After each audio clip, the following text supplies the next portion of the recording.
Well, good morning, wherever you are.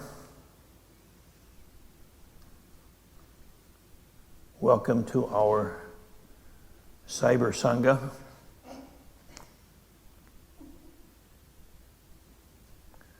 Welcome to our new experience of teaching the Dharma. It's always unfolding in new and exciting ways.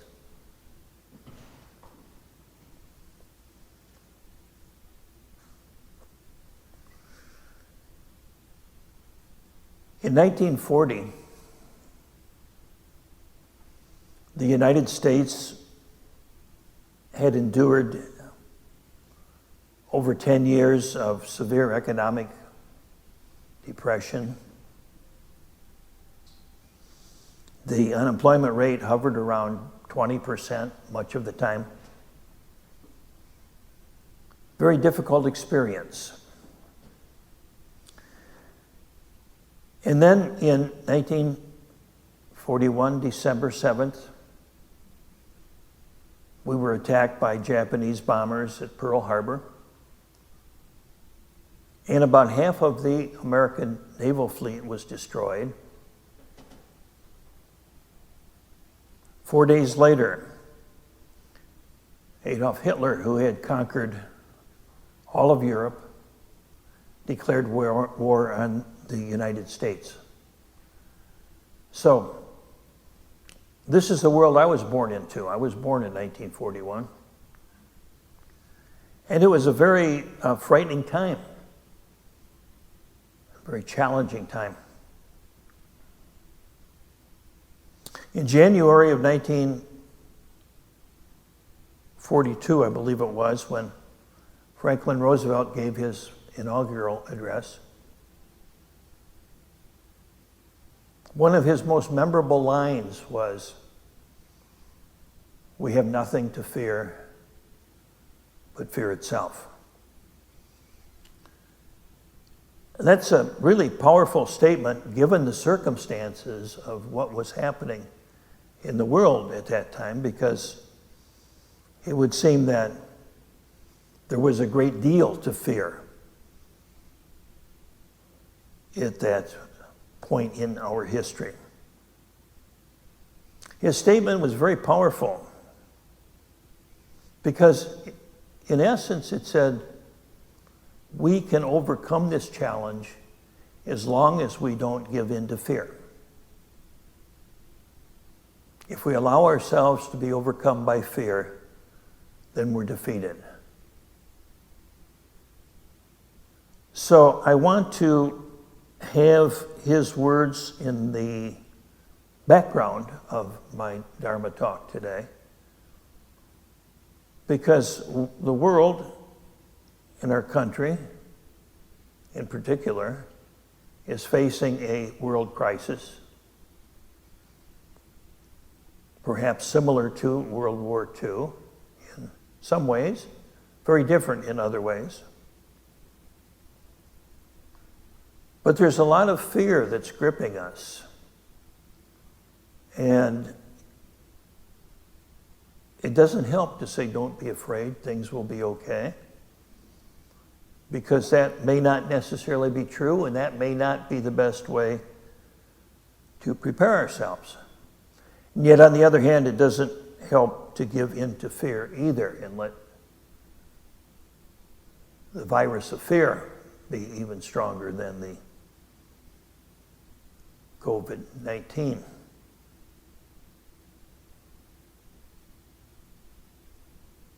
So today I want to talk about fear. And I'm going to address it in two dimensions, so to speak. One dimension is that of the practical way of working with fear. Fear within ourselves, fear within our family and friends, fear within the collective consciousness, the news media, and so forth. And then I'd like to talk about fear as the opportunity for liberation. Talk about it as part of our Dharma practice. And the Dharma says that whatever our experience is in this moment, this is the vehicle for awakening. Whatever is here and right now. There are no obstacles. The only obstacle is, as Roosevelt said, when we give in to fear or doubt or hatred. So from a practical point of view, let's look at what fear is. Fear is instinctual. It's part of our survival mechanism. Virtually all animals have fear, and humans as well. And it's a good thing that we have fear, because if it wasn't for fear, why, we would have gotten probably eaten or extinct a long time ago. So fear is necessary. And it simply arises. It's not a choice. So when someone says, don't be afraid, that really doesn't make much sense, because it's kind of like saying, don't be hungry. Fear is ingrained within us. Whenever we see a threat to our survival, we're going to feel fear. And perhaps rightly so. So our response to fear instinctively is to run, to freeze, to hide, and ultimately, if none of those work, to fight. It's part of what's called the fight-flight syndrome. And the body goes through a particular physiological response when that happens, as does the mind. So the body shuts down many processes and amps up others. The mind shuts down many processes and amps up others. So we go into a particular fear pattern. And this is helpful in many ways. In terms of the animal kingdom, it's very helpful, and we are physically animals. So fear is a good thing as long as it serves our survival, and there's an opportunity for action. Because that's what fear does, is it says to the body, do something. So fear needs to be followed by some action, some deliberate action in our case.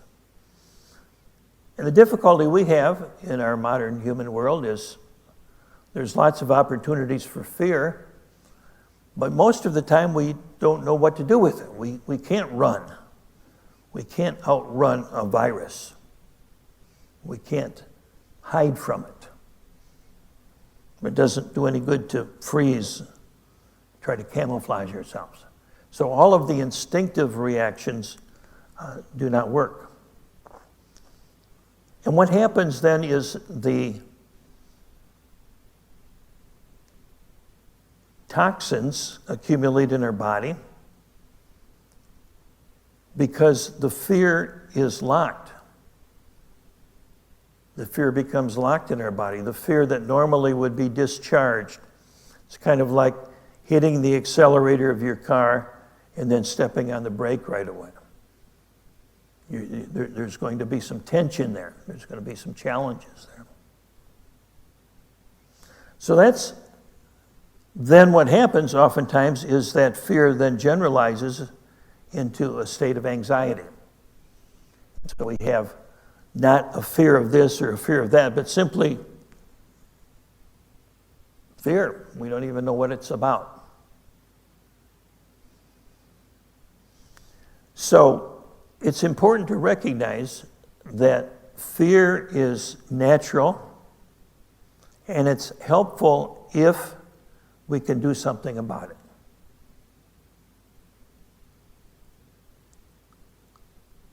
If we can't do anything about it, the best thing to do is to feel the fear in the body as best you can.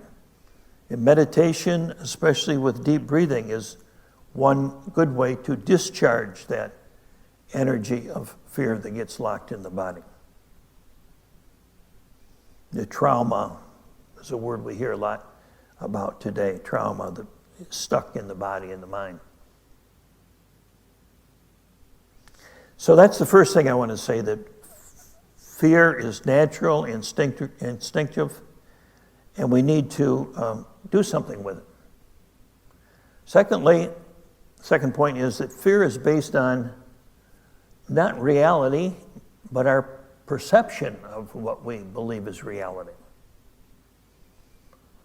So fear is not based on necessarily a real danger, but rather a perceived danger.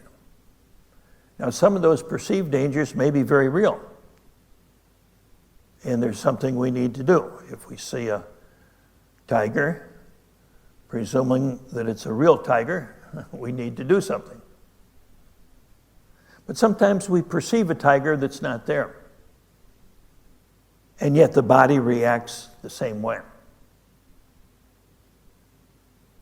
You know, the common story of walking through the woods, and let's say two men are walking through the woods and they see this tree that looks just like a great big grizzly bear. And bam, you know, the body goes into fear, fight, flight, tension. And then one of them says, well, wait a minute, we don't need to run away. It's not a bear, it's just a tree. Oh yeah. So suddenly the perception changes. It's no longer a bear, it's a tree. And then the whole system flushes out, because that fear is fed by that perception of danger. Now, the other point I want to make is that our perceptions are also based on our conditioning. So let's say those same two men are walking through the woods, and they see a tree that looks like a big black dog. Now, maybe one of them loves dogs, and maybe the other one was bitten by a dog and is afraid of them. So we're going to see the same thing, what appears to be a dog, and the one person will be frightened, just as if it were a bear. The other person may feel friendly toward what it perceives. So our perceptions are based upon our conditioning. So the bottom line is, it's really important when we feel fear to do a reality check. Is what I'm perceiving real? And what is my conditioning around this particular thing? So it's very important that we do this and not simply assume that everything I see that triggers fear is necessarily real. But if I believe it's real, then it's going to be real in my physiological response. The other thing we have going on today is nonstop news media, the collective consciousness. And sometimes people are critical of the news media for fear-mongering and so forth. And yet I want to point out something that I think is important to remember. If we look at our history once again, if we go back to and look at early human communities, typically we come together to survive. We form communities because your survival chances are better in a community than they are if you're all by them yourself, especially if you're living in very primal, primitive environment. And perhaps even today in the world, that's definitely true in many ways. So community ensures our survival. So the job of community, in a sense, is to watch out for danger. And throughout history, with almost every community, there's always been a militia or a police force or something that guards and protects that particular community. So in a sense, the whole reason for coming together is to be aware of danger, be aware of what can go wrong.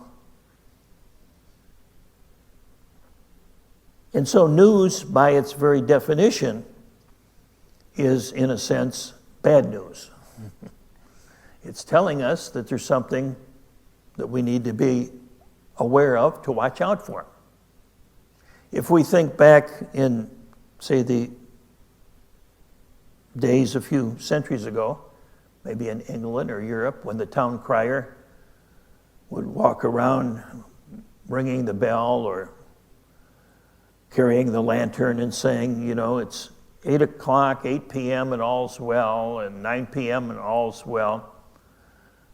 When you hear him say all is well, that's all you need to know, because no news is good news. But if he walked around saying it's 9 p.m. and all is not well, and then walked away, you'd say, wait a minute, tell me more. I want to know specifically what's not well. So I want to go into every detail about what's not okay. You see. So, in a sense, it's the job of the community, of the news media, to alert us to what's wrong. So it's important, especially in these days of 24 hours, 7 day a week, nonstop news media, competing with each other, for us to use that wisely. So my recommendation is to use news wisely is when you turn on the news or read the news, ask yourself, is this news to me? Is this something I've not known before? Is this new information? If it's not, then it's not news. Then there's no sense in reading any further. You know, everybody's got an opinion about something.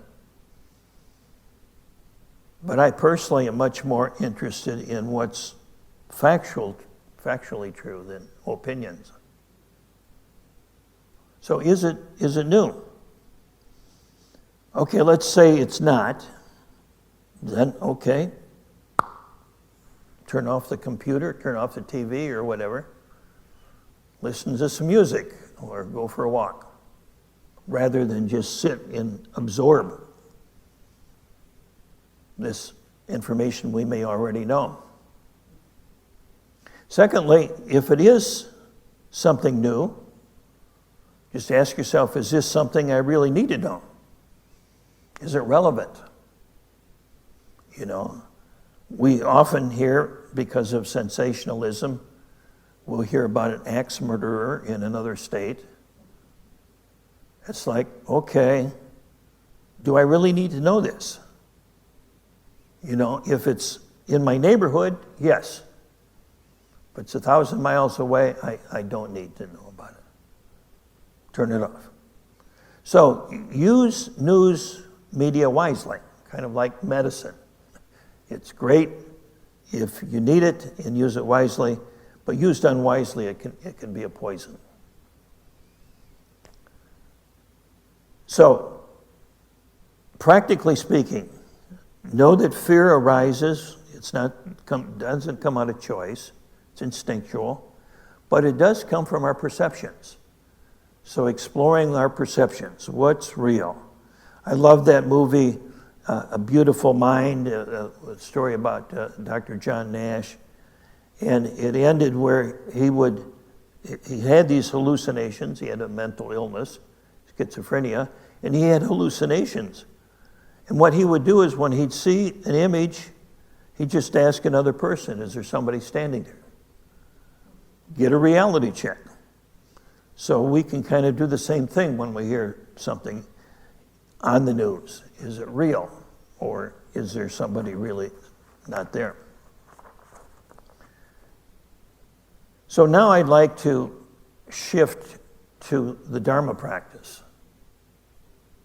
And the Dharma practice, once again, is that whatever is here in our immediate experience is an opportunity for awakening.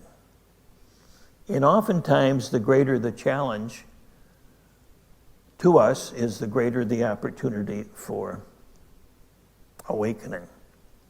So to use fear as your Dharma practice, number one, do all of the above.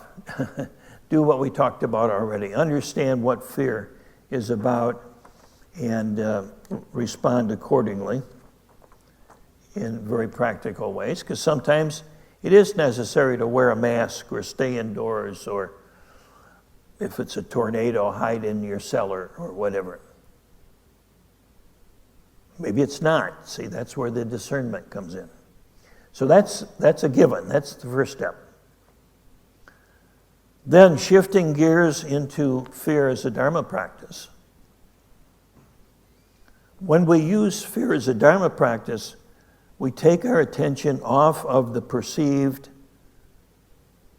cause of fear. We don't think about this is fear of coronavirus, this is fear of Adolf Hitler, this is fear of Japanese warplanes, this is fear of a tornado coming. It's just fear. So after we make sure that our environment is reasonably safe, then we explore the fear itself. So the subject of our fear earlier, me, and the object out there is external in the world, suddenly shifts. And the object of the awareness is the former subject, my own experience. So what I look at is my experience in this moment. That's the object of my practice. What is my experience in this moment? Not how do I get somewhere. That's what so often I hear is I can't get my mind quiet. I can't get still. Fear and agitation are still present. Great, that's what the practice is. Do a fear and agitation practice. We take what's here and we notice in the body, in the emotions, and in the thinking process. What's here? That's what we focus on. So the subject earlier becomes the actual object. And the new subject is simply awareness.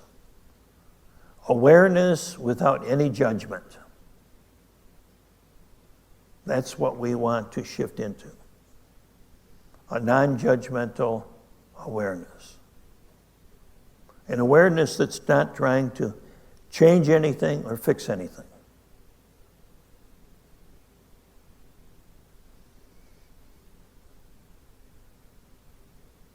Inevitably, what will happen is as we do this, we find that the awareness is not non-judgmental. Eventually, it may become reactive, such as, I really hate this feeling, or I'm not doing it right, or this isn't making any sense to me. When that happens, that doesn't necessarily need to end our practice.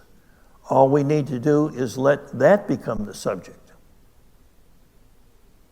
or the object, rather, so that the object of our awareness is always what's going on right now. Even if the object of our awareness is a critic saying, I'm not doing it right. Or if the object of my awareness is my lunch, or whatever I'm looking forward to, or whatever I'm worried about. that becomes the grist for the mill. That becomes the object of the practice. So as we do our Dharma practice, we focus not on the outer world, but on the inner world. And contrary to the outer world, where we need to look at the object and say, is this real? What action do I need to take? In the Dharma practice, we look at what's here, not with those eyes, but simply the eyes of what's here. Can I allow this to simply be? So often we bring the same mind that we live with in the outer world into our practice. We try to fix it. We try to say, what's wrong? How can I fix this mess? Not just out there, but in here. So it's not about fixing it. It's about letting it be what it is and really seeing clearly what it is. So instead of turning away and running away or fighting, we do neither one. That's the shift. The deep openness of being with what's here. And if I can't do that, then I look at what seems to be in the way of not doing that. Maybe there's a judge saying, Robert, you're doing it wrong. All right, let's look at that judge. How does that judge feel? What emotions, what thoughts, what feelings are arising? So I explore fear as my experience. And as we do that, we realize this is not a belief, this is not a doctrine. This is something that will arise out of your own practice. Is that fear, number one, is impermanent. Like everything else, it's a feeling that comes and goes. Number two, we see there's no reality to it. And so the words, there's nothing to fear, has a whole different meaning. Instead of there's nothing to fear out there, don't worry about it. It's the recognition that whatever you're doing out there, fear is nothing. But we need to look right at it to see into its nothingness. Kind of like the Wizard of Oz. We need to call its bluff, to be with it. And can we ever overcome fear? Well, yes, we can. Because fear is always based on the perception of something that might happen in the future. When I fear something, it's like, what could happen? But if I'm living fully in the present moment, I can't fear anything. If my worst fear came true and I lived that in the present moment, there'd still be no fear. Because there's simply what's here. So that doesn't mean that I then need to mix up my inner world with my outer world and say, oh, forget it. There's nothing to fear in the coronavirus. It means I can be clear on what I need to do to survive in the world. But I don't have to do it from fear. I can do it from wisdom. I can do it from compassion. And so my life is then lived from the inside out rather than the outside in. And I can live sanely, responsibly. I can live safely. But I don't have to do it from the what if. I can do it from what simply needs to be done in this moment. And so, there's nothing to fear. If it feels like there's something to fear, use the fear wisely, learn from it, Use it as a vehicle for your liberation. Thank you for sharing your practice with us.